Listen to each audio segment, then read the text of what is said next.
Well, welcome to the September edition of Market Minutes. I'm Andy Mulholland with RE/MAX Results and the Handy Andy Realtor team here in Rochester, Minnesota. So far in 2012, we are up almost 20% in the number of closed sales here in Rochester. The real estate market nationally is still in the tank, but here in Rochester, we are seeing houses move quickly, and the low rates are allowing buyers to save hundreds of dollars each month when compared to renting. Today, we're going to take a quick look at how our market ended up in September.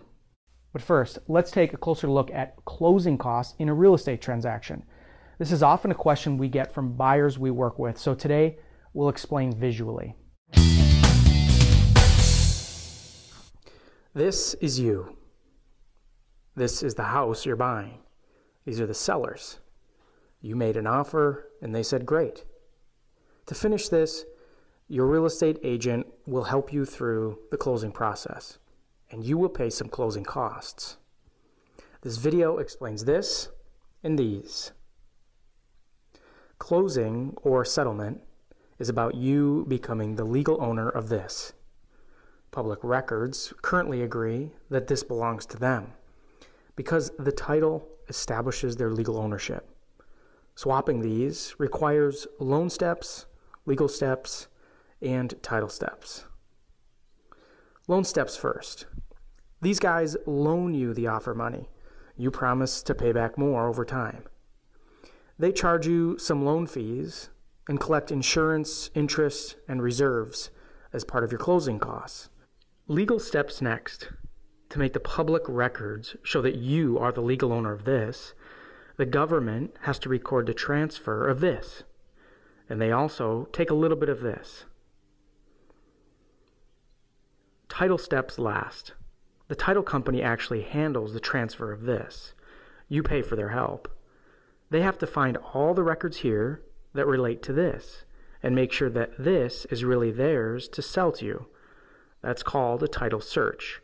And the sellers might have missing heirs, former spouses, or other claims that show up long after the sale, claiming that this actually belongs to them. To protect this investment, you purchase title insurance.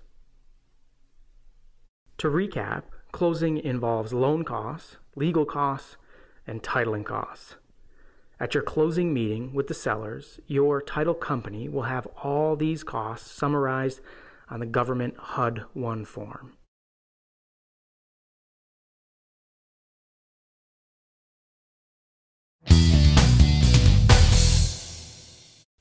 In today's market, with rates as low as they are, we often see buyers ask the sellers to pay for a portion or all of their closing costs as part of the deal. What this means for you as a buyer is that you will bring less cash out of your pocket to closing, but your mortgage will be higher with these costs included.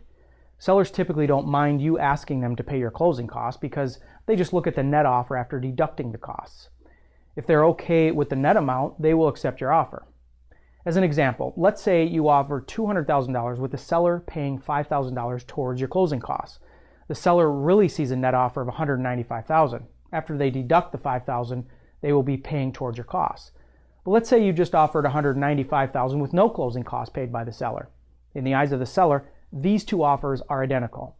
So when you're considering closing costs in your purchase, you are really deciding on whether you want to build them into your loan and have the seller include them into the purchase, resulting in a higher final mortgage amount, or if you want to pay them in cash and have a lower overall mortgage.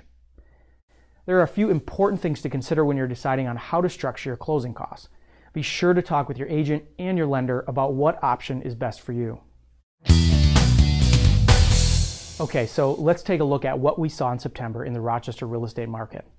First, new listings. We saw 164 new listings hit the market in Rochester this past month, which is just one less than we saw in September of last year. Overall in 2012, we're down just slightly in the number of listings on the market when compared to 2011. Next, pending sales. Last month, we saw the number of homes that went pending go up significantly over September of 2011.